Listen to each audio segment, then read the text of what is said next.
What's up, college football fanatics? It's that time again. It's time, baby. It's time for the First and Long College Football Show. I am your co-host, Marcus. There's the other co-host, Mason. Mason, how are you today, man? Doing good, sir. Another week down, just about. We got one more day for most of us tomorrow. Yeah. And we got the NFL draft tonight. We're not going to be talking about the NFL draft because this is a college football podcast, but I'm sure we'll have some sort of reaction, next week. We'll kind of see what teams did, I guess.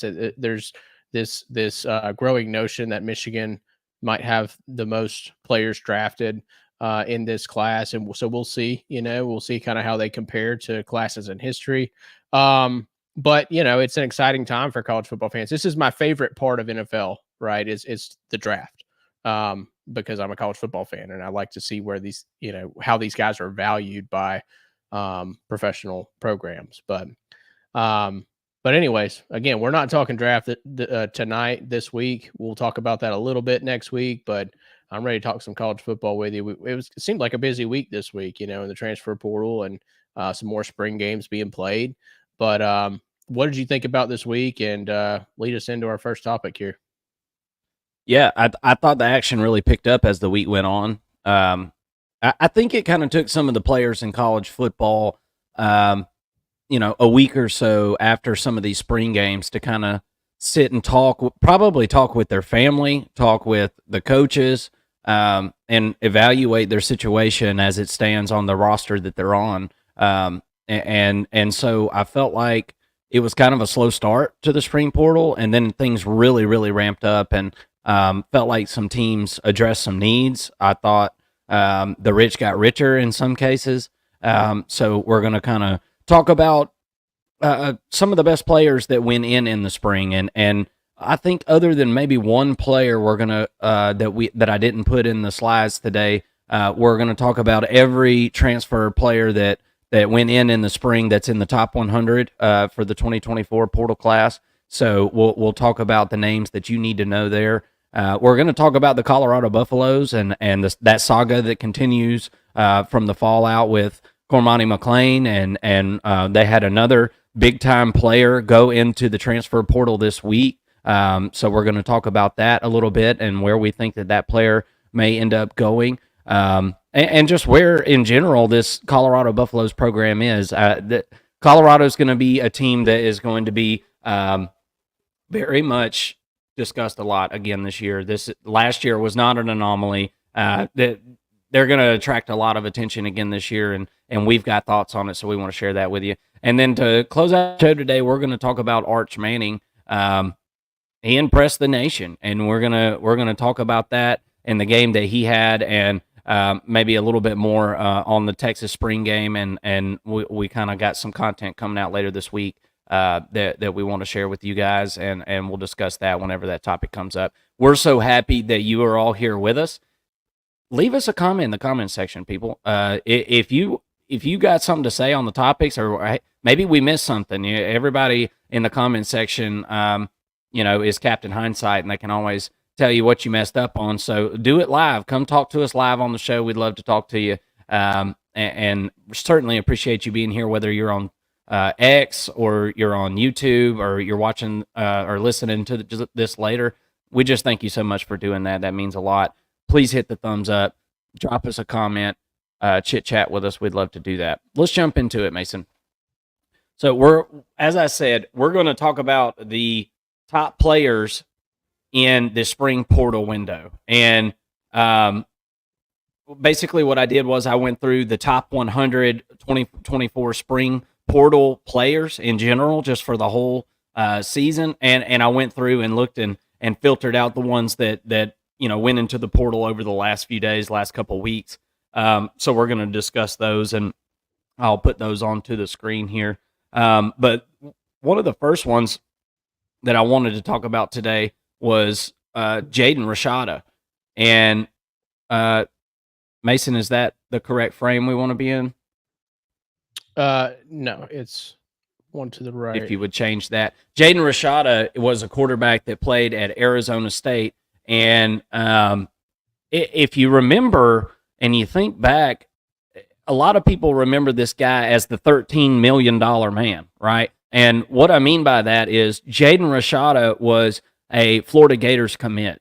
And we, and you wonder how accurate these things are that you hear kind of through the grapevine and obviously second, third, fourth, fifth, sixth hand.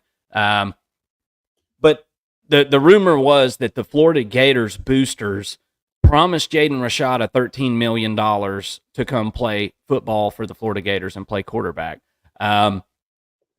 Now, I've heard that was a drunken promise, and it just never was fulfilled. And I don't know how true that is or whatnot. But the point and the moral of the story is he ended up not going to Florida because of it, and it caused a lot of fallout for Billy Napier and company. I mean, this was a guy who was a cornerstone piece for that recruiting class, and kind of there in the 11th hour decided that wasn't going to be for him. So this guy, it says on the screen here that he is a freshman. Last year was his freshman season, so I think he only played in 3 games, Mason. So I believe that he's going to be able to retain his red shirt. Had some injury issues last year at Arizona State, playing on a really poor Arizona State team. But this was a really highly recruited guy, a highly sought after player. Obviously, somebody promised him $13 million, right? 6'4", 185 pounds. As you can see there, 485 passing yards for the year last year, 4 touchdowns, 3 interceptions. Very low QBR because he was like right around or below 50% completion percentage in every game that he played in. And he has made the decision to go to the University of Georgia. This came to a shock, I think, to a lot of people because Georgia has, and as you can see behind me, I'm a UGA fan here. I got some of the best dogs that have ever, graced the field for the University of Georgia in these pictures behind me. So I am a Dogs fan, but maybe I'm biased, but I think this is one of the better quarterback rooms in the country that Jaden Rashada is coming and jumping into, and not to mention all of the commits that Georgia has received lately. In the 2025 class, for example, a guy like Ryan Montgomery, for example. What do you think about Jaden jumping into the deep end here and testing his luck at the University of Georgia, and why do you think that is? Well, I think it's a mature choice from Jaden. And I think it was kind of necessary because he was the $13 million man, at Florida, goes to Arizona State and kind of has this perception, I think, in the college football world, in the college football landscape of being someone who's seeking NIL, right? Well, now he's clearly not. People don't come to Georgia seeking NIL. And the reports are that this wasn't an NIL decision. And on top of that, he knows he's going to sit for a year, right? He knows he may not be the guy next year. He's gonna get the chance to compete, and he hopes to win the job. But I think that it shows a really positive mentality from Jaden Rashada, confidence, and I'm excited to see what he's able to do with that frame. Come into Georgia, put some weight on. He'll need to size up just a little bit. Needs about a 15-pound plate of armor around him, and then let's see what he can do. 6'4" is a great frame, similar to Carson Beck. I'm excited for what he brings to the table, and I think that Georgia got themselves a good transfer portal quarterback and someone out of the 2023 class who Georgia needed. Brock Vandegrift left this past year. Georgia's down to 3 scholarship quarterbacks. Well, they really like to have 4. So this fills the gap, that gap year that Georgia took, and allows them to have some stability in the room moving forward, and allows a true succession plan to hypothetically or theoretically, I should say, be fulfilled, right? Where next year you've got Gunnar Stockton, who could be one and done, right? The year after, it'd be his year to step up, and he would have 3 years of college football at that point, right? And 2 years of eligibility left. So, but we'll see how it goes. I'm really excited for him. I think that if nothing else, he's going to get better at Georgia, if whether he sees the field or not. I think that he has to go into this knowing that he's going to be in a gladiator match for this quarterback to be the starter, the starting quarterback for the University of Georgia. So, I think Georgia got themselves a good competitor today. Yeah, I think so too. I think so too, and I think you nailed it whenever you said that I think he made a very mature, what some would say, based decision here to say, look, and I've never been to Arizona State, okay, so, but they have a reputation. That is a party school, dude. That is one of the partyingest schools in all of the country, and I'm not saying Jaden Rashada was any part of that. I'm just saying maybe he feels like, I've had my fun and now it's time to buckle down. And I think that a lot of young men go through that thought process. I know I did whenever I was a young guy. It got to a point where I was like, all right, I think I've had enough fun. I think it's maybe time to buckle down. And maybe that's the case for Jaden Rashada. I guess we'll know for sure if whether or not this summer he ends up with a speeding ticket at Georgia. So we'll know how buckled down he is. Let's see if he can get through the daunting summer with the APD. All right, dude. So tell me he don't kind of look like like Robert Downey Jr. from Tropic Thunder, Kirk Lazarus. I mean, that's hilarious. Jaden Rashada be looking like Kirk Lazarus, man. I almost fell out of this chair last night whenever that thought came to my head, and maybe I was just really tired from work and being silly. That's more than likely the case, but man, I thought that was hilarious. Very, very interesting story here with Jaden Rashada, and as a Georgia Bulldogs fan, I can't wait to hear how things are going for him, and I hope that he gets the development that he's looking for because high tides raise all boats, Mason, and more talent in a room. Probably this time next year we're going to be saying that Georgia's got another quarterback transferring out of the program. And, I think a lot of fans of college football teams get sick of it and say, man, I can't believe so-and-so left and blah, we had so much invested in this. Well, you know what? In certain situations and in certain cases, it's a sign of the cup runneth over with talent in a program. It shows what the culture of a program is. We're not scared to bring in talent. We're not scared to step on anybody's toes. May the best man win. And that's what Georgia's got going on right now. And there are, multiple 30, 40 spots like this on the team where there are multiple guys that would start on a bunch of different teams. And that's how you get national championship caliber rosters put together. And, Jaden Rashada is going to be able to give one hell of a scout team look this year, playing with the scout team. And I can't wait to hear how he does against what we think is probably a top 5 defense in the country day in and day out. So if he's looking for development, buddy, you got it.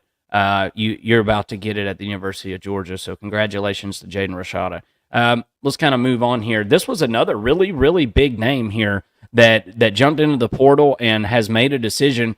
Damian Martinez. And if that name doesn't ring a bell, then you may not have watched a ton of Pac-12 football last year. I know I sure did. It was one of the most entertaining Pac-12 seasons that we've seen.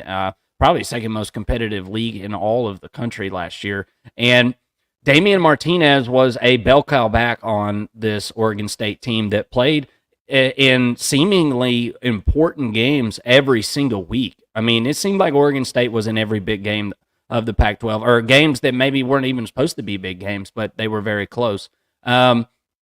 This guy, he just played his sophomore year. Definitely not getting any kind of red shirt for this guy. 1,185 yards, played in dang near every game. So he will be a junior next year. And after the season next year, will be eligible to go into the NFL if he chooses to do so. He's 6 foot, 222 pounds, Louisville, Texas. This is a big get. This is a really big get for the Miami Hurricanes, Mason. And, Miami is a team that I feel like has been under a quiet talent overhaul over the last couple of years. And I think we're going to see some of that come to fruition on the field this year. I've got a pretty good feeling about the Miami Hurricanes. And Vegas honestly agrees with me. They've got the third best odds in the ACC to win that conference. What are your thoughts on Damian Martinez heading out to Coral Gables? And what do you think about the outlook of the Miami Hurricanes with this great portal addition? Yeah, so I just want to be clear. He hasn't officially committed to Miami yet. He is Okay. visiting Okay. right now. He's canceled some other visits. Sounds like he's going to end up at Miami. So I think we may just be breaking news here live here, Mark, Just go with it. and Just telling roll you, with it, dude. yeah, I said it so confidently. yeah, yeah. I just put your fire out. I apologize. But I do think that he will. Let the end up YouTube at Miami. commenters put my fire out, Mason. They're so good Yeah. at it. Yeah. You need to light my fire. Let them put them out. All right, Damian Martinez to Miami. Here is what's going to happen. So I think he's the best running back in the transfer portal remaining, right? And he's right there with Quinshon Judkins in a lot of ways. He is a very capable running back. I'm really excited to see what he's going to do for Miami should he decide to go there. And look, Damian Martinez is a total package. He's a 3-down back. He can catch out of the backfield. He's got the size at 232 pounds. He's got some wiggle, and I just think he's a bell cow running back, and Miami would definitely benefit having him and Cam Ward in their backfield, still throwing to Restrepo. It's going to be a pretty dangerous offense. Yeah, it is. It's going to be a really good offense, and the talent level that they've got in the linebacker room, I think, is very, very impressive. I think it's going to come down to that defensive line in the secondary for this team. I think they check all the boxes everywhere else, and then there's a whole other element of it, with Mario Cristobal as far as in game. Is he going to blow a game or two? I mean, we literally saw one of the worst meltdowns we've ever seen in college football history at the end of a game last year. And Mario Cristobal, while not all of his, yuck ups have been that bad, every single year he's had at least one game where it seems like he's cost his team a game with this in-game decision making.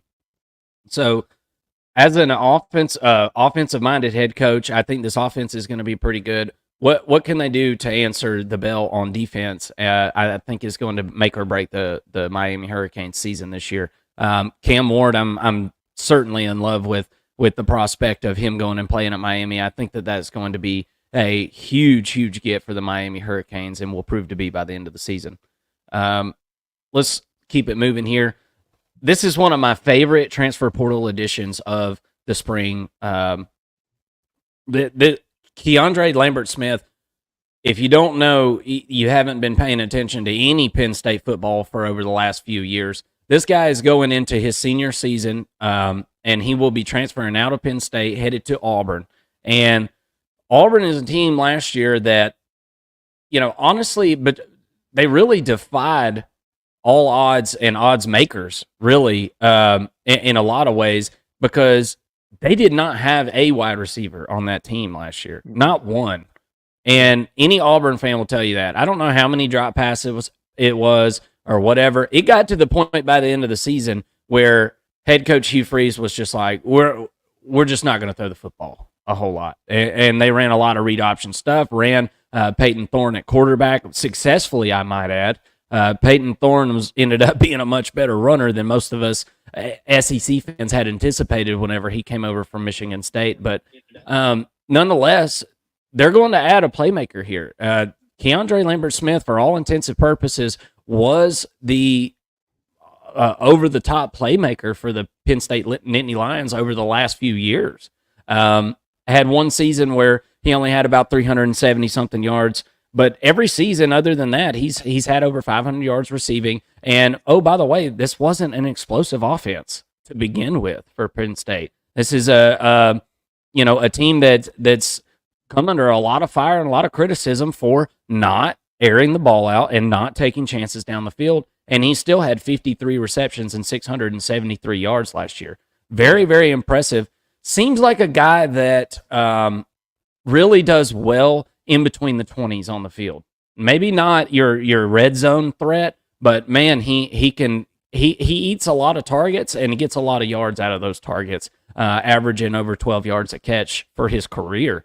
So, what do you think about the additions of Lambert Smith and well, how does this help the outlook of the Auburn program, who just brought in a 5-star freshman to play alongside this wide receiver? Yeah. I mean, I can't say enough about what Hugh Freeze is doing with the Auburn program. Keandre Lambert Smith, I'm not sure is a wide receiver one, right? And that's not necessarily what Auburn is looking for. I'm not trying to put out squash anybody's hopes and dreams of the Auburn receiving core, but um, you know, I think Keandre Lambert Smith is a very effective receiver. I think that he's a potentially a future NFL guy, but he's not going to be what Cam Coleman will be, if that makes a lot of sense. But you've already got Cam Coleman on your roster. That's the good thing. You got Perry Right. Thompson coming in the summer, and I think that he'll contribute. So with both of them, with a new running back coming in, Lewis out of Georgia State, and some more receivers coming in. I mean, they're bulking up the receiving core. They're giving Peyton Thorne some options. Couple that with the second year of him in this offense, I think you're going to see a much different Peyton Thorne, and that's kind of what I think you need to pay attention to is how different does Peyton Thorne look. A lot of people were saying over the offseason that Auburn's got to go get a new quarterback. They have to go get a new quarterback in the transfer portal. Hugh Freeze has got to, they're really effective in the transfer portal. First of all, why wouldn't they go get a quarterback, right? And I said that at some points, but Hugh Freeze believes in Peyton Thorne. He does not believe in his receivers from last year, and that's the message that I've gotten from how he's handled the transfer portal this year. And I'm anxious to see if things are the way that he thinks that they are, the way we perceive them to be, and if bolstering the wide receiving core this this offseason and through the transfer portal is actually going to effectively net them a couple more wins, in the season. And I think obviously they're you add better wide receivers, like your offense is going to get better, but is it enough? That the missing piece, or is it quarterback? Because we did see some bad play from Peyton Thorne last year too. I think he's rolling the dice here a little bit, but you have to love the effort and what he's able to do with the receiving group. Yeah, I feel like Hugh Freeze has been very tactful this past year and putting together the roster that he wants without disturbing the culture. I feel like they're definitely building something in Auburn, and I feel like Auburn football is on the rise. Again, this guy's only going to have 1 year of eligibility. He came from the class of 2020, so he will have one more year of eligibility, and he'll spend it there on the plains in Auburn, and I can't wait to see that. 6'1", 185 pounds. He's the number 70 portal player overall, not in the spring portal, but in the portal overall for 2024.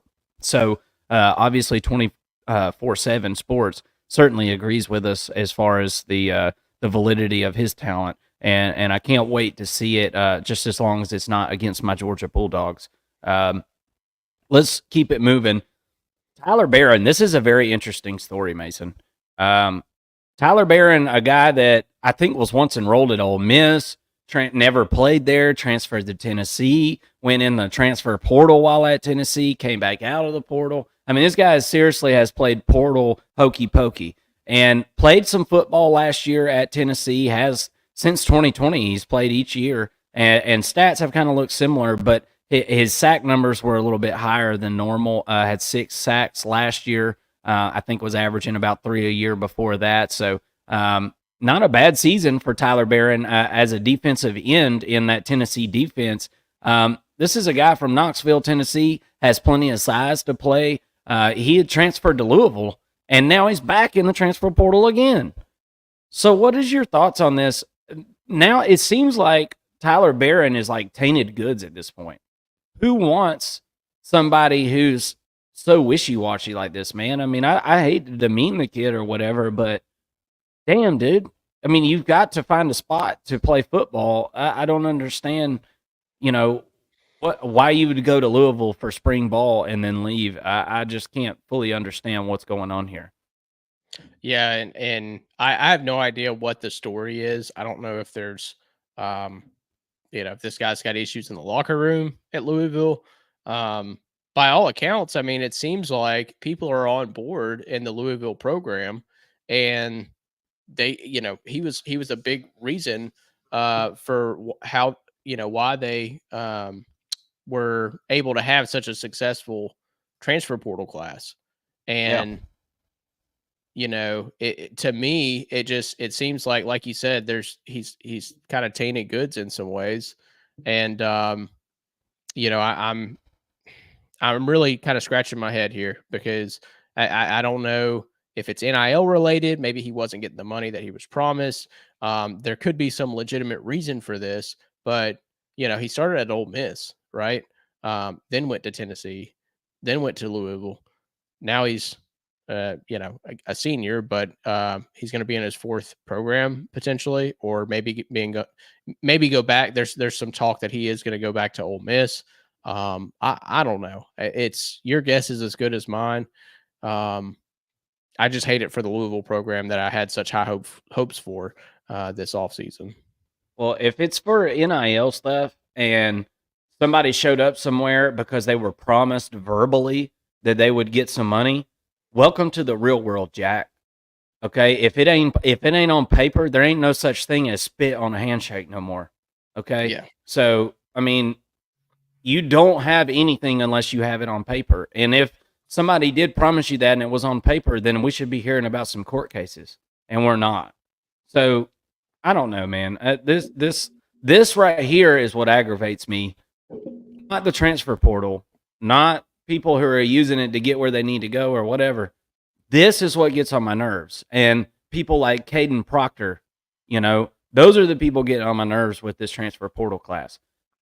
Figure out where you play in freaking football, okay? And if somebody promises you money, get it on paper before you're, cashing the check in your head already. I just, give me a break, man. I'm so sick and tired of seeing it. I know that I can't imagine being a Tennessee Vols fan and you're seeing a guy from Knoxville, Tennessee, leaving your program like that. I know that hurts. That hurts down deep, and maybe he had a good reason for it. I don't know. I don't know Tyler Barron personally, but I know one thing. Like I interview people at my job to try to hire good help, and if I see that somebody's worked at 7 different places and didn't work at any of them more than about a year or less, I'm not hiring them.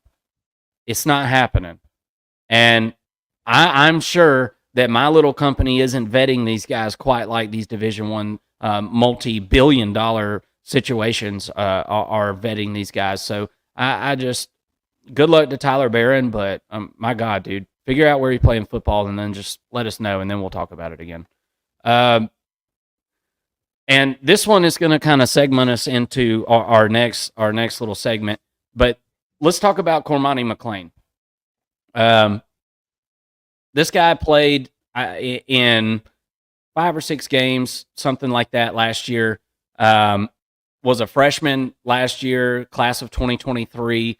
Very, very highly sought after secondary player, cornerback out of the state of Florida. 6'2", 165 pounds, very slight build.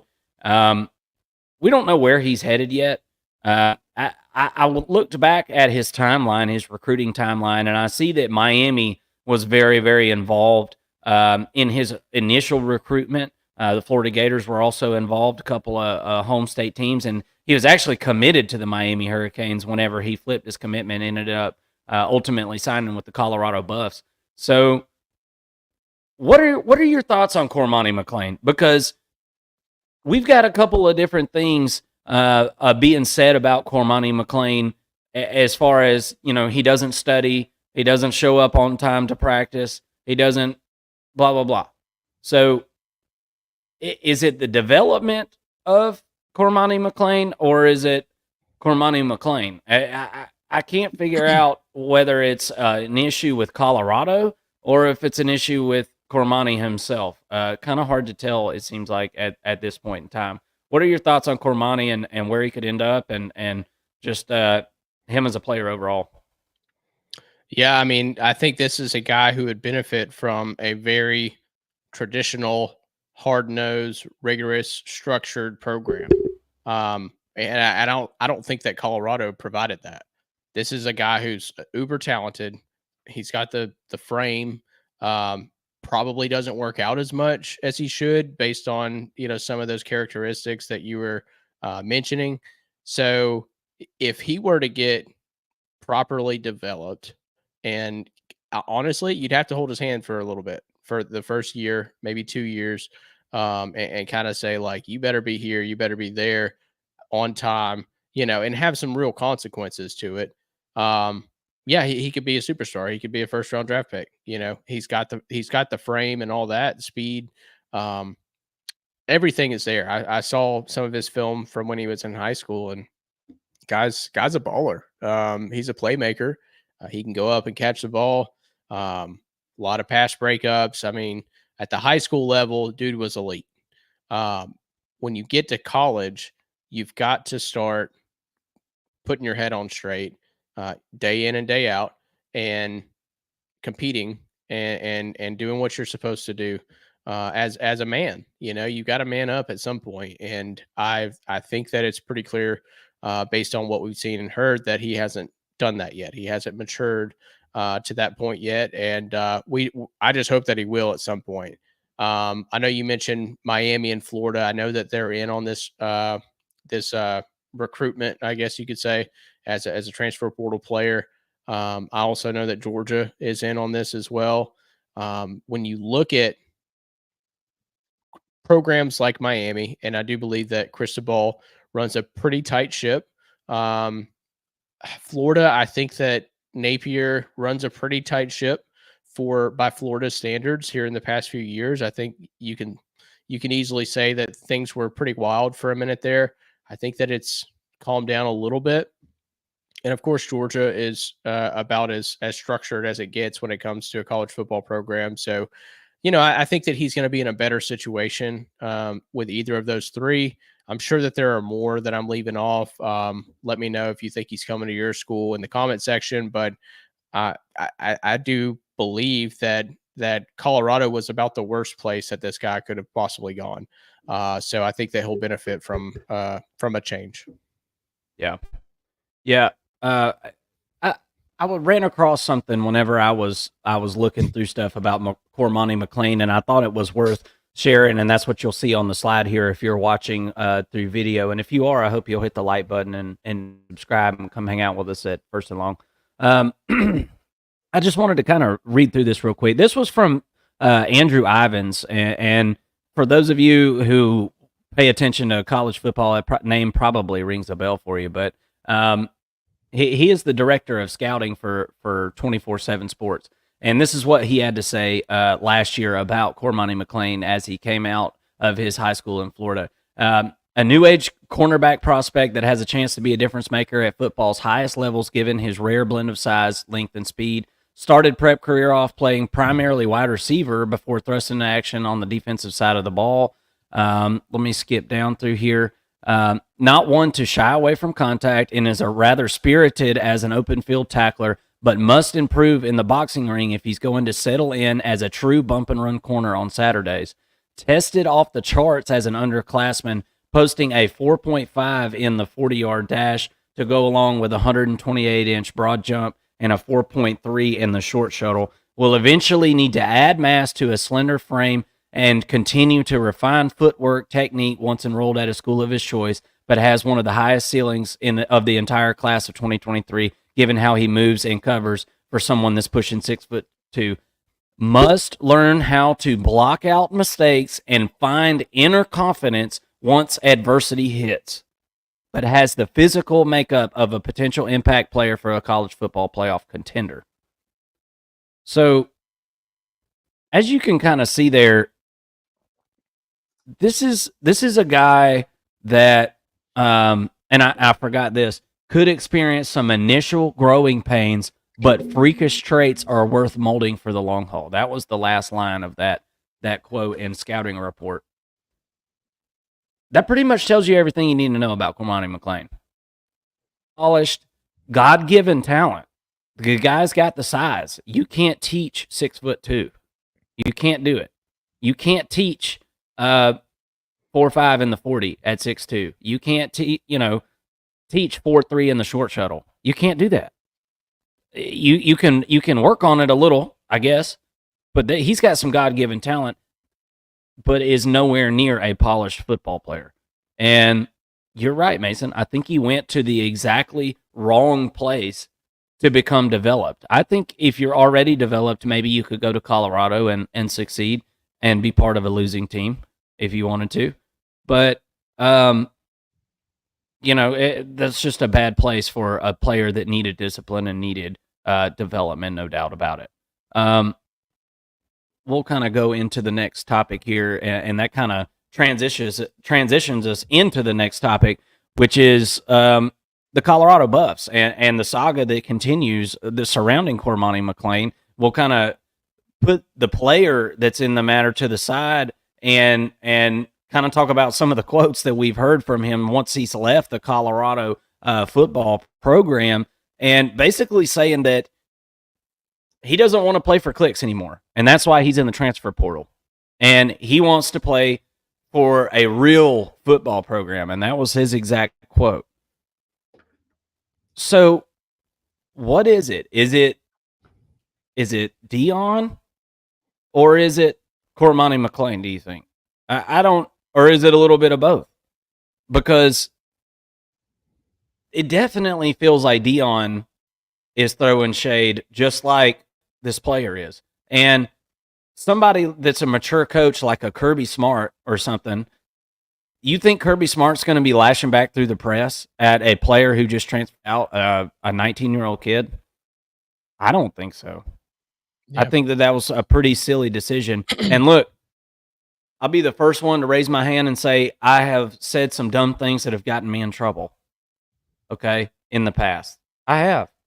I'm a red, hot-blooded man, okay, and it does happen. But you can't be going to the press when you're the head football coach of a Division I football program and continuing this saga and continuing to put down a 19-year-old kid in national media. What are your thoughts on this? Is it the Colorado Buffs? We're going to see their spring game coming up this weekend, so we're going to learn more about what this team is this year. But we're going to go through their transfer portal class too here in just a second. But what are your thoughts here, and what is the outlook of Deion Sanders at Colorado? Because it doesn't seem like it's coming to fruition. I don't think it's going to come to more wins this year. What do you think? Look, I mean, I challenge the Colorado fans and the Colorado program to prove me wrong here, but it seems like there's a cultural issue at Colorado, and it comes from the moment that Deion Sanders addressed the team and told them all that he's bringing his own luggage, right? We remember he said it, and I got Louis, right? So that immediately told everyone in the country, high school players, college players, his current players, that this is a place where you can come and go as you please. You can come into our program and produce, and which the door swings both ways. That also means that you can leave at any time, and you're not building something based on respect. You're not building something based on wanting to help players get better and develop players. It's not about that. It becomes about Deion, and it becomes about the Colorado program, and not as much about the players. And how do you think the players feel when they're in a program like that, right? So I think that there is a cultural issue there that is pretty prevalent, and Colorado can't really get around that, right? There's no going back now. They are what they are. They're transfer portal U. They will continue to get players out of the transfer portal, and they'll continue to have a crappy culture. That's what they are right now. Now, whether or not they win an extra game or two this year than they did last year, who knows? But long term, this isn't a program. This isn't a style that is going to win you a national championship down the road. So um, I'm not a Colorado hater. I enjoyed the story last year. Um, you know, I like the thought of Deion Sanders as a coach, but in hindsight, looking at it, I think that that's how this thing has unfolded. I think that there was no plan in place to create a sound, stable culture, and it's showing now. But nobody's really talking about that. Nobody wants to have those conversations except for us here on the First and Long college football show.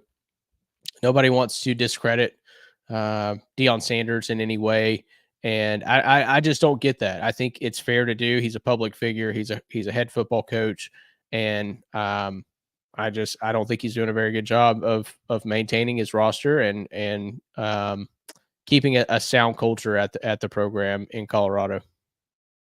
Yeah. Yep. And as far as Cormani McLean goes, he claims he's got good grades, and I don't know. I don't know who's telling the truth here. Only time's going to really tell, and time will tell on this situation. We're going to see Cormani McLean at another school, and we're going to see how things go. And I hope things go well for him, and I hope things go well for Deion. But it certainly does seem like things are sliding downhill right this second. Right, and he was asked by a reporter about people leaving. Dylan Edwards, their star running back from last year, he's also in the transfer portal. So, yeah. I mean, they're losing some key players, right? But when Deion was asked, he said, "Hey, what did we lose? What did we lose? Have you seen practice?" And of course, nobody's really watched them practice, so they don't know what's going on. And he's like, "We're good," So maybe mm-hmm. if you take him at face value there, maybe they've got a decent roster and they've developed their players properly. But if they come out and lay an egg this next year, we'll know that they haven't been doing their homework. Well, yeah, and as you can see right there, they are now ranked 6th in the portal class with 29 commitments. And you can see there that Texas A&M is kind of taking a page out of that playbook, as it's the first year with their head coach Mike Elko. And I think that what Texas A&M has done there, I think you're going to see a lot more of that. That's going to happen a lot more whenever you have coaching turnover. But this is Colorado's second year of doing this. Didn't take quite as many this year, but 29 is a lot of players to get through the portal whenever you consider that you've got a certain amount coming in spring and summer through, high school ranks as well. So just really, they got a lot of players coming in. We're going to take a look at some of them here, and you guys be the judge. I'd like you to tell me in the comment section what you think about the transfer portal class that we're about to go over here for the Colorado Buffaloes. It doesn't seem like something that's going to, in my opinion, produce a whole lot of extra wins for the Buffaloes this year. But as I said, give me your opinion on it here. And we'll kind of just go through them as they're ranked by 24/7 Sports.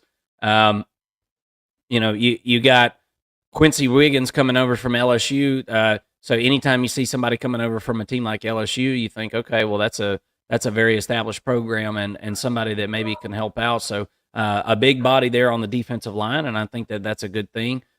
Will Shepard coming from Vanderbilt. He's been there, and we'll probably see him, I guess, in the spring game. That is a very good wide receiver to add to the mix there. But as you can see, the number one overall ranked player that has either come or gone from Colorado was Cormani McLean that we spoke about just a few minutes ago. That's obviously a big blow because it's somebody that you definitely had a lot invested in. And that was the big flip from 2023 that everybody was so excited about on signing day. We'll kind of keep going here. As you can see, that's Dylan Edwards there. Mason just spoke about that just a few minutes ago. Dylan Edwards has popped into the transfer portal, 5'9", 170 pounds. That seems a bit slight. But nonetheless, we all saw that he was definitely a playmaker in what I thought was one of the worst offensive lines in all of the country last year. Was the one that he played behind for the Buffs. What have you heard anything about Dylan Edwards and where he might be going? Um, isn't he a Florida boy? You know, I could look. I I just heard where he might be going. Nebraska, I think was one. I did hear that. That Yeah. was that popped up. You know, him and Raiola. He just I wants to heard go Texas somewhere. A&M too. I think right. I believe so. Yeah. Yeah. I think he just wants to be somewhere where he's utilized more as a running back, and Colorado's just not the place. You know, with that offensive line, they've got a lot to overcome. Even with adding some of these players that they have, I think that I think that there's a big hill to climb there for that offensive line, and I just don't know that you get that in the transfer portal. You know, they did go out and get the number 1 overall offensive tackle. You know, in high school, is he going to be able to produce as a true freshman? Probably not. Not at an elite level. He'll go out there and start at Colorado, but he and he'll be fine probably in the Big 12. But I don't think that he would be ready to start on a championship program, if that makes sense. So yeah. Yeah, well, and that's the whole question mark with this program at this point is can they develop? And if we see a freshman come out there and produce, maybe that answers our question for us a little bit. Maybe they can develop, but we haven't seen that yet. We haven't seen development at Colorado yet for really any players. Anybody that's has started off there young has already left, and we have a small sample size, so we'll have to just kind of wait and see on that stuff. But Dylan Edwards leaving. This was a guy that Deion Sanders spoke a lot about last year and had a lot of eggs in that basket. This was one of his favorite go-to players on that offense, and now he's gone. So it will certainly be very interesting to see how that works out. You can see a lot of Big 12 teams that they're pulling talent from. Other Big 12 teams, teams that they're going to be playing this year. You see Cincinnati on your screen, Arizona State, Houston, all guys coming over to Colorado. Probably making a little bit of money doing that for those guys, so that's good for them. Excuse me. Just a few other guys here. I mean, we're kind of getting to the point in the class where it's for most championship caliber teams, these guys would just be depth pieces, right? And don't get me wrong, these are going to be guys that you see play on Saturdays, but not guys that you're saying, "Oh yeah, hey, I know him. I mean, these are not household names here, and just not enough. I see another interior offensive lineman there, and Justin Mayers. That's good. Got to keep building the lines of scrimmage up. Another interior offensive line. He might be inferior. I don't know, but that's not what IOL stands for right there. But my point is, this isn't going to get it, man. This ain't going to get it. And, we're going to get out ahead of this thing right now. Probably 4 wins for Colorado this year. And then Deion Sanders is going to be gone, y'all. He's going to leave. He's not going to be there a couple more years. Soon as these Sanders boys are out of the program and into the NFL, he will be gone. He's a team mom. He's not a head coach. I don't know any other way to put that. Any thoughts on this, Mason? I just don't see how they're turning water into wine here with this team this year. Looking at their schedule, they got North Dakota State, Nebraska, Colorado State, Baylor, UCF, Kansas State, Arizona, Cincinnati, Texas Tech, Utah, Kansas, and Oklahoma State. It's the Big 12. Those last 5 or 6, you said they'll lose every one of them. Yeah. Realistically, they could lose their last 8 games and win 3 of the first 4. I'm not saying they will. I don't know if what is their win total? Wasn't it 5.5? I could see 5. Something like that. I could Yeah. see 6. We'll just have to see. I think that this is a program I'm very much up in the air on. Overall, that's Yeah. couple of really good playmakers, but a talent of or a roster full of talent that doesn't gel together and doesn't really play in unison isn't going to get you very far. No, I don't think so either. And everybody, hit the subscribe button. If you're watching this video, hit the subscribe button. Next week, we're going to be breaking down what we saw in the Colorado spring game. You bet your bottom dollar I'll be watching. And just because my outlook isn't great for the Colorado Buffs doesn't mean I won't be checking it out and keeping a close eye on the program, because it is certainly a hot button issue in college football at the time. So we are going to keep an eye on it, and we hope that you will hang out with us and come back next week, and we'll talk about that Colorado spring game. Let's talk about Arch Manning. Arch Manning impresses the nation, Mason. He is the talk of college football right this second. Absolutely tore it up in the spring game. He did a really good job of taking what the defense gave him in this football game. And the stats show it: 19 of 26 for 355 yards and 3 touchdowns. Started off with a bomb right at the beginning of it. We'll add this to the stage, and we'll kind of let's make sure we're in the correct format here. But as you kind of watch these highlights, here's the first play here. I mean, this guy's wide open. I mean, he's absolutely wide open. And that's, you got to hit that guy. That's great. Good on Arch Manning for making that throw. The arm looks great. His size looks great. He seems comfortable. Footwork looked really good. You know what the footwork looked like? Looked like a Manning. Yeah. Definitely looked like a Manning. It's weird, dude. It is weird. I feel like I'm in a time capsule. Going back, it looks like Peyton. He can run better, though. That's one thing that I noticed in this spring game. I feel like he can definitely run better. If he has his dad's athleticism, it's like, watch out. Cooper was supposedly the most athletic, a wide receiver, before he got hurt.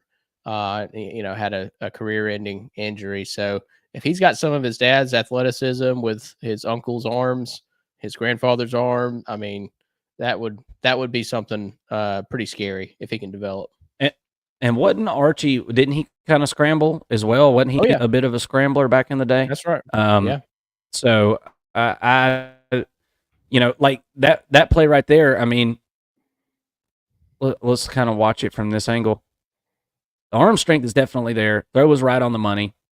I do question a bit the coverage in this game. I was a little bit disappointed, I think, with the secondary for the Longhorns team. And now, look, next week, next week, it should be at the first of next week, we're going to release a kind of like a commentary about the Texas spring game, and we're going to go over it as a whole. And so I'll look more into the defense there. I'll reserve the right to change my mind on that. But on these plays, it definitely seems like there's a bit of cushion being provided by the secondary. And I don't want to take anything away as Arch kind of scrambles out of the pocket there. But I'm wondering about this defense just a little bit, and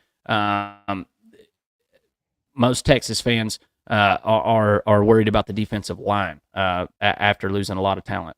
What do you think about that play there, Mason, with Jaden Blue?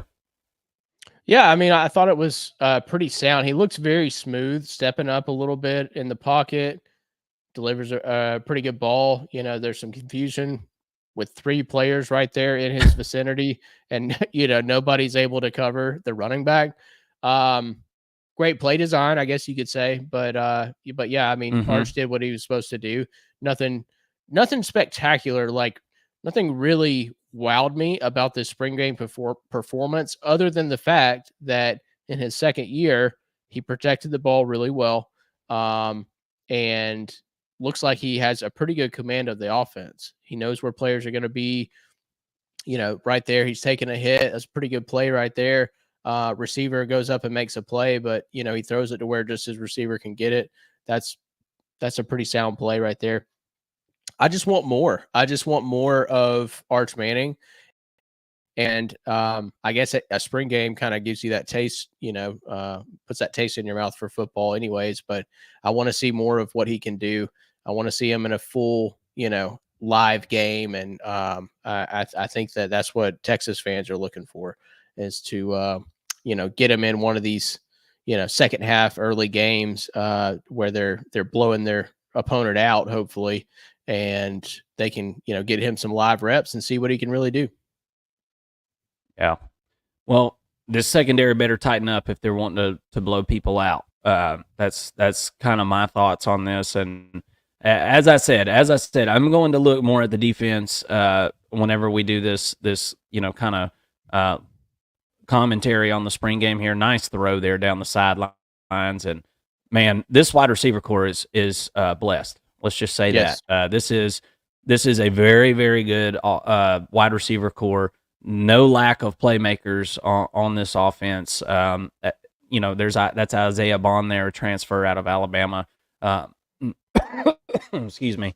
Going to be a really good go-to receiver this year, especially after they lose all that talent that they're losing from last season. So they had to reload, and they did it. And you're not going to see it in as much until the end, because this is an Arch Manning highlight reel, not just the Longhorn highlight reel from the spring game. But Ryan Wingo, the true freshman, looked absolutely incredible. Mm-hmm. Owens, the other quarterback, I think hit him for at least a touchdown. But I mean, I don't know what his total stats were, but he had to have over 100 yards receiving with 2 touchdowns on the day, and just he looked really good. What scares me is that all of these receivers look really good against this secondary. So, which is it? You would think that the secondary that's the problem with spring games, right? I mean, is it the defense is bad, or is it the offense is really good? I think it's a pretty good bit of both. I think the secondary is really bad. I think the only thing that this Texas defense has going for it, the only thing it has going for it is the middle linebackers. That's about it. Or the linebackers in general, I guess I should say. So yeah, I do like the linebacker core. I like the inside and outside linebackers. I do. Mm-hmm. De'Mondre Sweat leaving last year, big deal on that defensive line. Byron Murphy leaving, big deal. You can't. Those guys don't grow on trees. I mean, there might be, there might be 5 of those guys, every year in college football, and they had 2 of them, right? And so that's going to be really hard to replace. And linebackers can be a really talented linebacker core can be null and void whenever a defensive line can't keep offensive linemen off of them. And it's going to be interesting to see what type of style and identity that this defense has, and we'll talk about that more next week. Hit that subscribe button, hit the like button. Thank you so much for watching, you Texas Longhorn fans. We certainly appreciate you. And Mason, you got anything else on the Longhorns before we get out of here tonight? I mean, I hope that they go get that defensive tackle out of TCU. I think that'd be a great fit and a good position to need it. Dominic Miller. I'm not sure on his last name. I remember his first name being Dominic, but yeah, I mean, he's probably the best defensive tackle in the transfer portal right now. So I think he'd be a good get. A twitchy sort of defensive tackle that was used to playing in Texas anyways. So might as well go out and get him. Yeah, no doubt. Well, I just want to tell everybody thank you so much for watching tonight. If you would, hit that like button before you head out of here. And don't forget to subscribe to the channel if you're not. And come hang out with us next week. We'll be doing the live show again next week. We'll have spring games to talk about, all that good stuff. Got tons of content coming out next week. So I hope that all of you will be on the lookout for that. But for tonight, we're going to sign out. I am Marcus. That's Mason. Thanks for tuning in the First and Long College Football Show, and everybody have a great night. We'll see you next time. Thanks. Y'all have a good night.